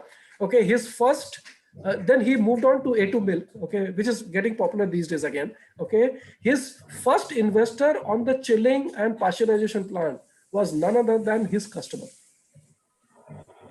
Okay, so that's the transformation. Okay, don't you think that's the best thing to happen in the society? Okay, though I'm not claiming that I have done the great work, I'm not saying that I have changed the entire perspective of the society, but what I say, we proved it. We proved it, this is doable. And I give this example to everyone. Okay, look, why customers are not willing to invest in your business, because they, if I put it that way, they don't respect your business, as simple as that. Okay, and the respect is two-way process. I'll have to communicate with the customer has to communicate with me. Okay, and there has to be value alignment. Okay, and value alignment is benefit for them. Since then, would you believe this is going on? Now, customers are, Sujay will agree with me. We visited him, and we visited him 2 years back, if I remember correctly. We spent the entire day with him at Baroda. And since then, this initiative is on. And would you believe that the customers give him money for training the farmers? In the world, you will not hear these kind of examples. Customers say, I'm willing to pay for the training of the farmer because this farmer is making my life healthy. Okay, so what I'm saying, if you could also think about these things, I'm not saying you should do that. I'm not saying you should do that. But what I'm saying is that the kind of relationship the market and the producer need to have, we'll have to probably redefine that also. We are too disjointed. Even the producer are also least bothered about the customer. Producer ने produce कर दिया, आपको दे दिया, and he says मेरा पैसा दे दो, I'm done. Okay, even he's also not bothered. Okay, and the customer is also not yeah, too transactional. Actually, that's what Amol wrote in the chat box. Okay, yeah, we have become so can we develop this relationship? Okay, is there a possibility of developing relationship which is a social good and economic good? There's no favor to anybody. Right, There's no right, favor to anybody. There is nobody bichara. It's a pure right. market centric. There's a buyer and there's a customer, but they come together for beyond transactional purposes. Okay, can we change this narrative? I think probably these are the spaces all of us have to think through, and it's doable. I believe it's possible. We tried out similar thing in one location in Madhya Pradesh. We are doing that. That also went pretty well. We did sort of a pilot, and we are kind of exploring it more. So, I mean, thank you, sir, because I think one thing just I would like to conclude with is that when I was working for an entrepreneurship project with US Consulate Kolkata, one thing I learned is that there is a very transparent difference between entrepreneurship, I mean, social entrepreneurship and social work. So when I am saying that it is an entrepreneurship, it has something to do with the business. I mean, it has to have something to do with the business. So Absolutely, that's where we create value. So thank you so absolutely. much, sir. And personally, also, I would like to be connected with you and also see any opportunity that if we could have some, course with Tata Institute of, if you share your email ID with all of us, Yeah, then it would be really I'll do helpful that. to I'll, speak. I'll, I'll write in the Thank chat you, sir. box. Yeah, yeah, yeah, Right. yeah. Thank you so much, sir. Thank you. Thank you so much, Nandita, for asking the question, and thank you so much, Professor Majumdar, for highlighting the priorities in terms of our value proposition. And it makes me actually feel that all of us right now out here may be at the brink of starting like maybe a society or a club of a social entrepreneurial way of thinking. I mean, that can be like, the way of exchange, which can start off maybe today. It's not just one day session, but a conditioning that slowly is built.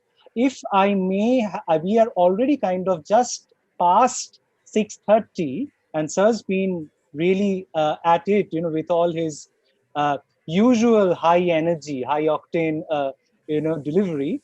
But if uh, we would not want him to extend a stretch so much, No, I'm but okay. I'm okay. If but others have patient, I'm yeah, okay to spend longer time. Yeah, yes, no but issues. Yeah. we don't want like Deepak Pandit's hands to get tired anymore.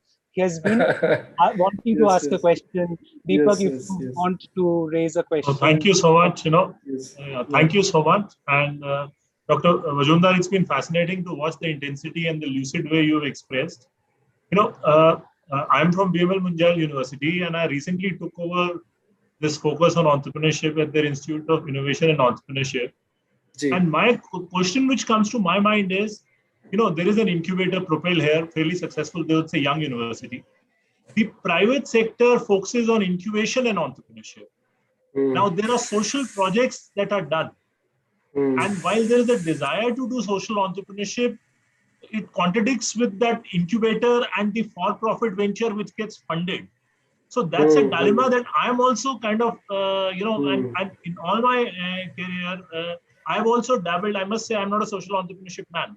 So, but I do work with a lot of entrepreneurs and in entrepreneurship domain. So this is Hmm. one question, that what should educational institutions which are doing, let's say, the mainstream entrepreneurship, right? Hmm. But they also want to do this social piece.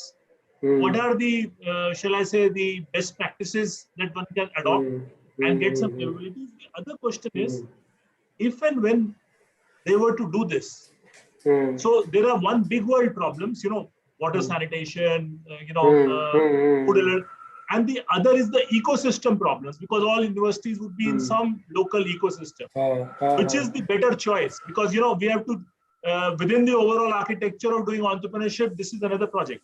In fact, there's a Yeah. center for inclusive innovation, which Yeah. is modeled on these lines. So I wanted to take your views on this, and that's why Okay. my hands were up all the time. And thank you so much. Okay.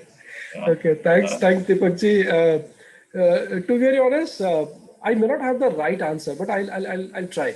Okay, I'll try to give my view actually, and take it only as my view, not the answer actually. So one is, we have explored over a period of time, and this is our decade-long or slightly more than a decade-long experience in the space. Is social entrepreneurship, business entrepreneurship is a continuum actually. So there's no dividing line. Okay. Now the question is, वही fulcrum वाला है ना कि fulcrum थोड़ा ज्यादा किधर है और थोड़ा कम किधर है. I think that's the question. Okay. And normally we don't interfere with the thinking of the student. Okay, like I remember we had a student, which batch I forgot, Abhinesh Ekambaram. In fact, he was there a couple of years back when Prime Minister was talking to entrepreneurs across the country. I forgot it a couple of years back. He was there in that session. He was talking to the Prime Minister, and he came. I remember we had very structured pilot and all these things. We have about 40% credit on the field work based actually. So students have to go and work in the field rather than sitting in the classroom, and they're very structured, and there are defined sort of parameters, etc., etc.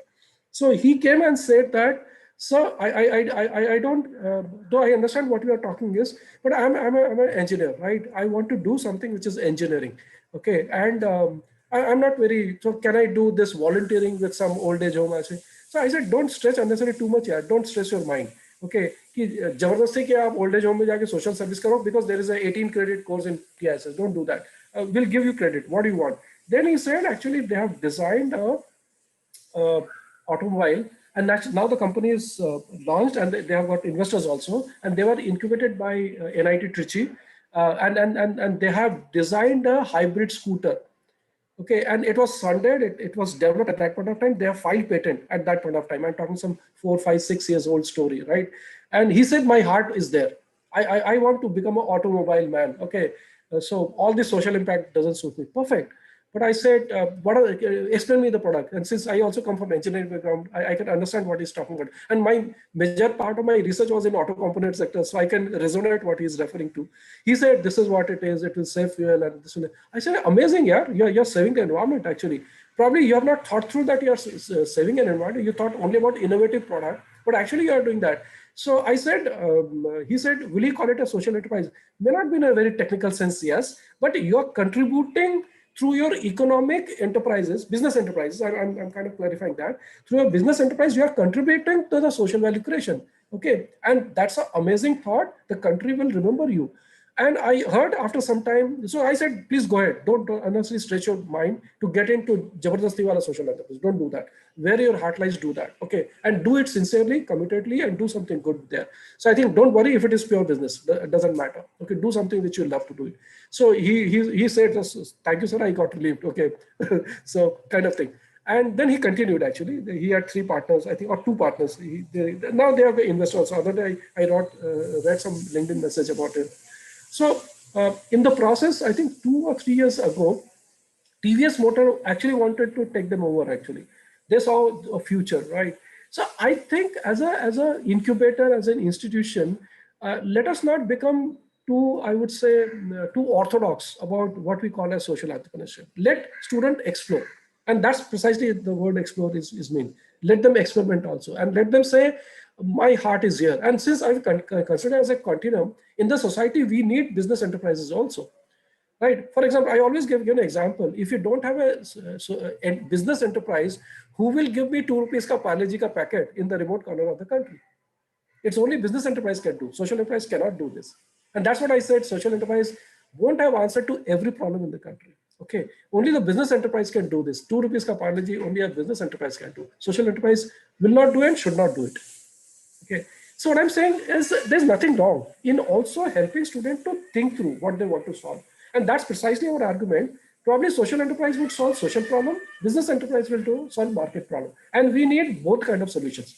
If there is a possibility of coming them together, okay, which is in between this continuum point, I think let them do that. And in fact, the other day, I'm not communicating with him very regularly. The founder of Book My Show, all of us know Book My Show actually, Rajesh, he wrote to me, and through some contacts, he got my contact. He wrote to me, I want to do something with you. We have done enough Book My Show, and there are people who are taking care of it. Let us do something here. Perfect. I think that also makes sense. Okay, so I see a lot of value in these kind of discourses.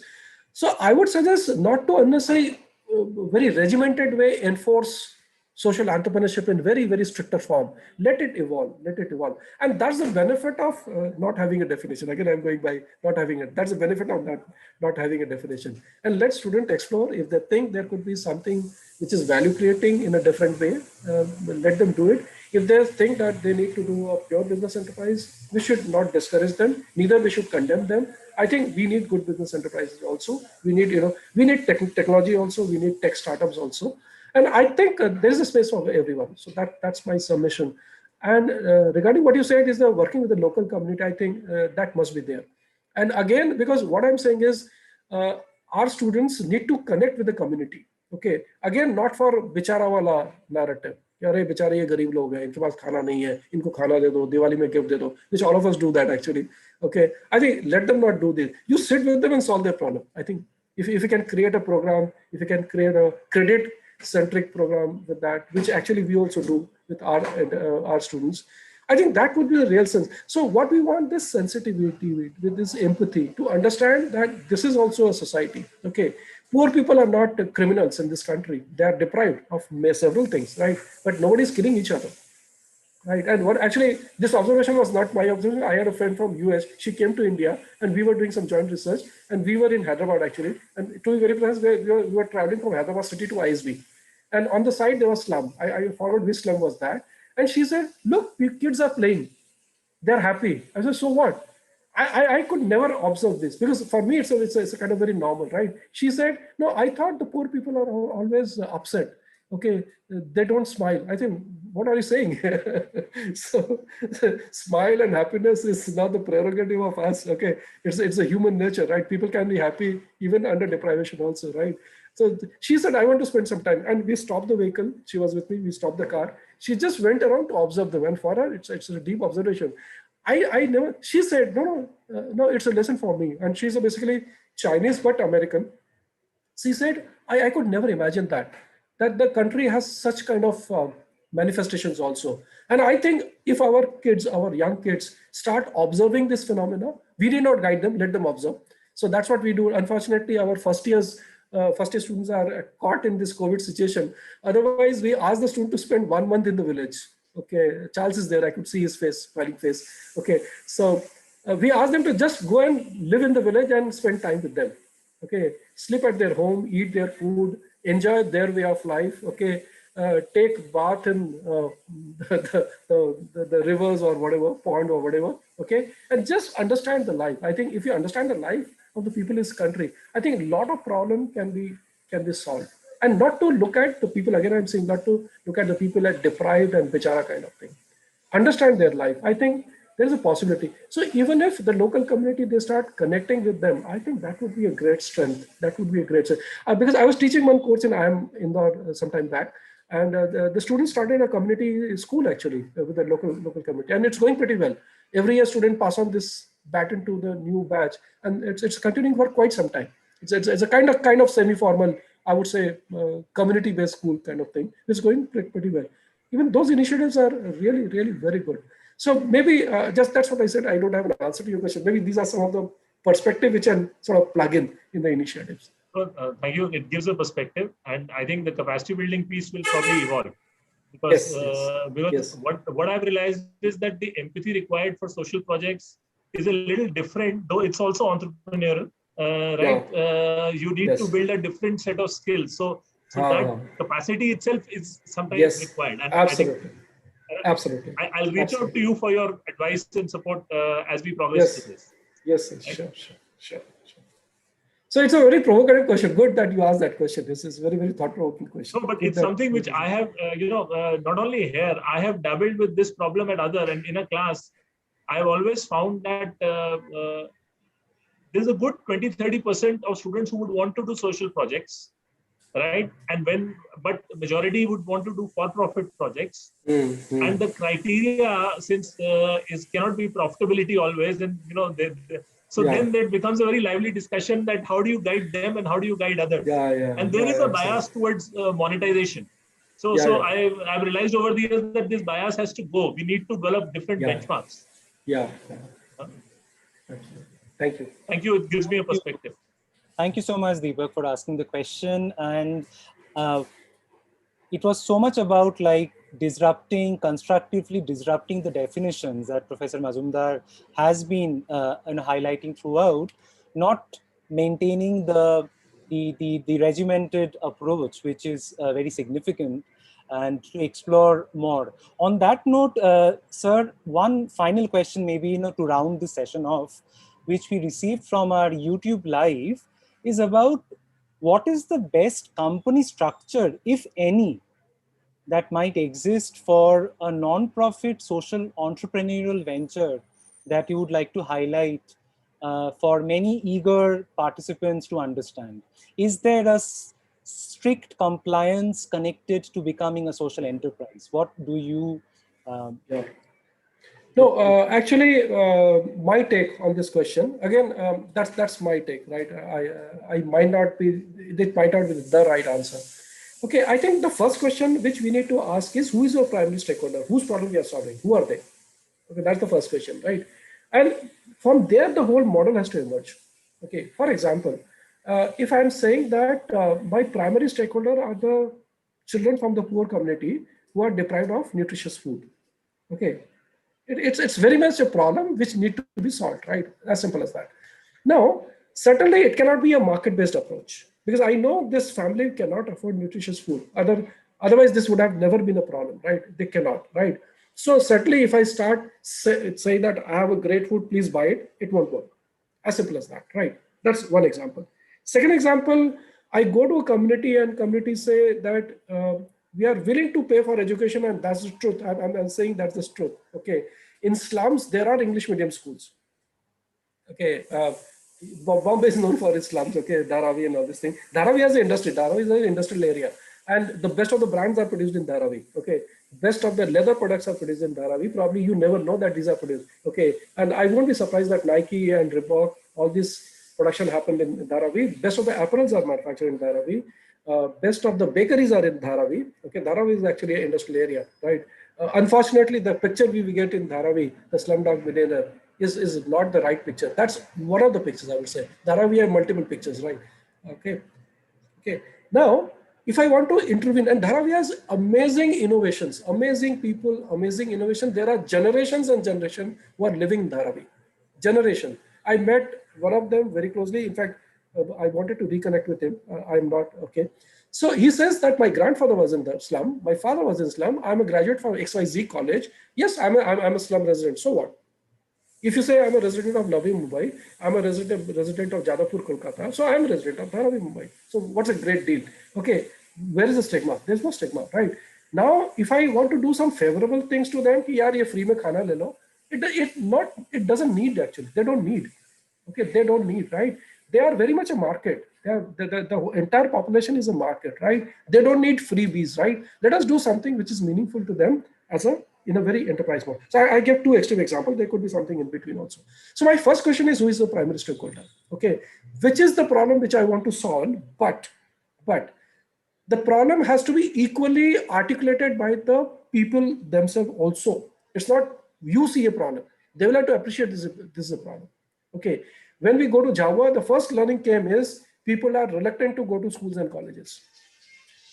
Okay, now you tell them, Baba, education problem hai, school jao, college jao. It doesn't go here because they have their own argument why school colleges are not needed. They are not bad, they are not needed. Okay, and believe me, the kind of profound answer you get that makes you think probably we have wasted our time, okay, in the schools and colleges. And talk to Harish Andeji, I think he will say more, okay, about this. He said he has wasted his time in doing PhD and IIT Kharagpur. Okay, he will tell you more, right? So what I'm saying is now we go with the standard template of solving a education problem for the people who know that formal education doesn't add value to their life, right? So what I'm saying is first thing is the problem has to be articulated along with the community. Okay, community has to say, yes, this is a problem. I want you to really help us to solve. Okay, that's the first thing. Now, what is the problem? Who are the people? Okay, it takes time to articulate this. Okay, it doesn't happen in one day.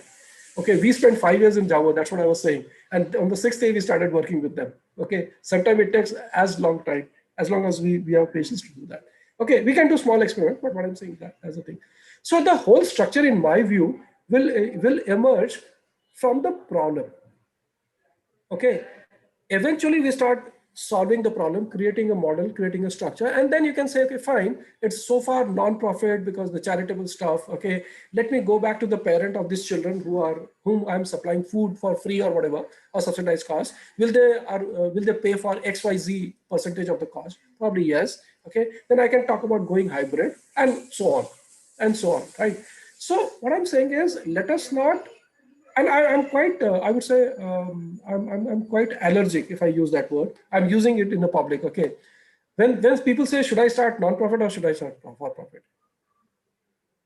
That's not the purpose, okay? And believe me, even the for-profit companies are also not created for profit. They're created to add value to the customer. Even the best of the companies, okay, in the world, they also don't claim that we are for-profit. Nobody is for-profit, okay? So there's no divide for profit and for loss. Who will create a company for loss? Tell me. It's a very, very, I would say, very bad proposition. And if I use the word, it's a very stupid question. That are you for loss or are you for profit? Okay, that's a very bad question. The question is there a model which will help you to generate surplus while creating value for my primary stakeholder? Right? If there is a possibility, certainly we should do that. Okay, revenue surplus is oxygen for the business. It's oxygen. That. Inhaling oxygen cannot be the purpose of life. Purpose of life is far bigger than inhaling oxygen. But all of us inhale oxygen. Okay, revenue, profit, this should be seen as a oxygen, not as a purpose of life. Even for the for-profit companies also. If you're looking at sustainable business, right?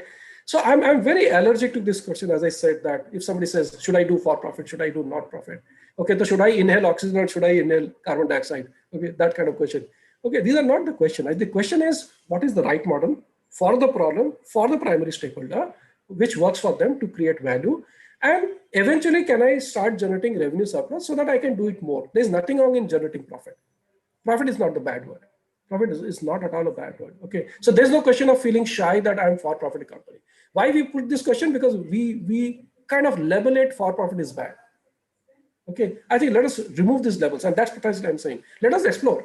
Let us redefine, and let us think together. Is there a possibility of revenue generation? Yes, there is a possibility. Okay, are the customers willing to pay more? Yes, they are. Right? They find a value in paying more. Right? Why not? Why not? Okay. So I think those are the larger questions, all of us to ask, whether we are social entrepreneur or business entrepreneur. It doesn't matter. So what I'm saying is we'll have to, I would say we'll have to really rework on the questions themselves. We are asking wrong questions. Okay. No offense to the question. What I'm saying is probably we'll have to change the questions. Okay. If you change the questions, probably we'll get there. We'll get there. Thank you so much. I think this has been such a breezy, free-flowing, enriching session, I must admit. We are nearing 2 hours. It didn't seem like that, because 2 hours on Zoom, we were complaining about Zoom fatigue, burnout, everything possible before we started, and now here we are, like participants all still engrossed.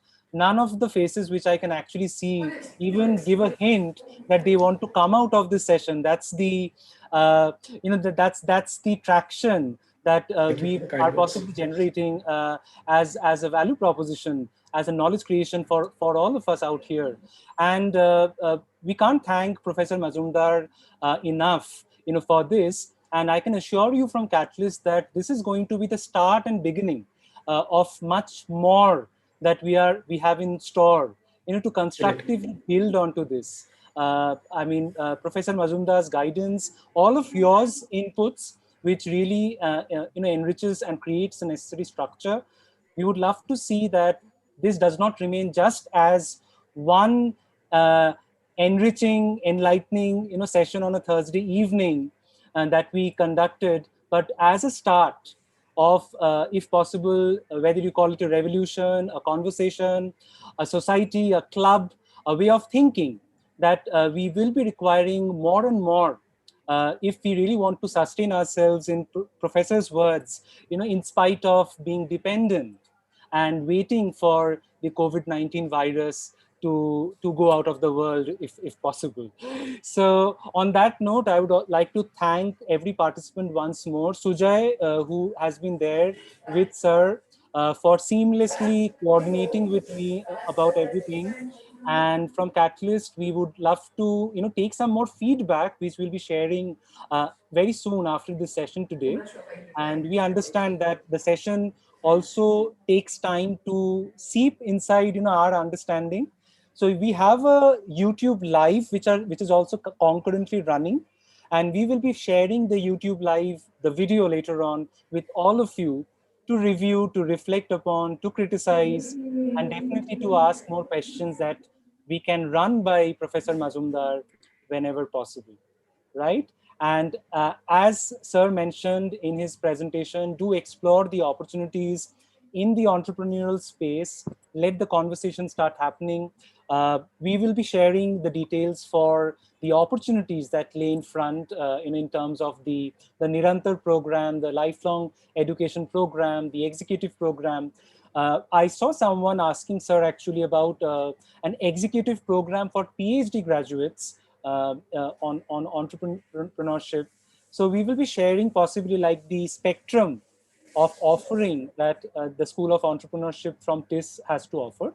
And that will definitely help us to be associated together.